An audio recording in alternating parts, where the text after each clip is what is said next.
بسم الله الرحمن الرحيم. يسبح لله ما في السماوات وما في الأرض الملك القدوس العزيز الحكيم. هو الذي بعث في الأميين رسولا منهم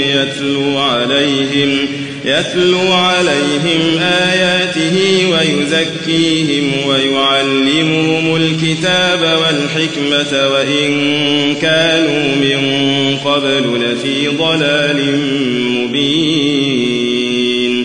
وآخرين منهم لما يلحقوا بهم وهو العزيز الحكيم. ذلك فضل الله يؤتيه من يشاء والله ذو الفضل العظيم.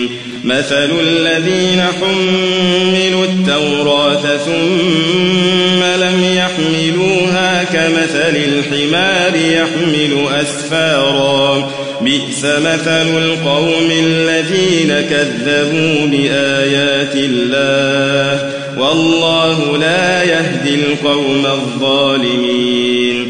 قل يا أيها الذين هادوا إن زعمتم أنكم أولياء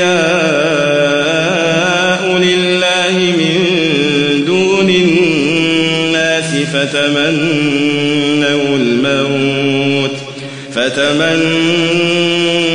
الموت إن كنتم صادقين ولا يتمنونه أبدا بما قدمت أيديهم والله عليم بالظالمين.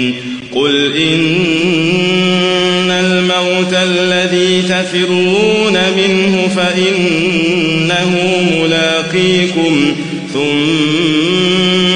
تردون إلى عالم الغيب والشهادة فينبئكم بما كنتم تعملون. يا أيها الذين آمنوا إذا نودي للصلاة من يوم الجمعة فاسعوا إلى ذكر الله وذروا البيع ذلكم خير لكم إن كنتم تعلمون.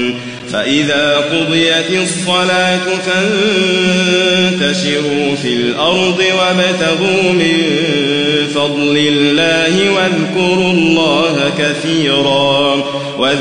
الله كثيرا لعلكم تفلحون.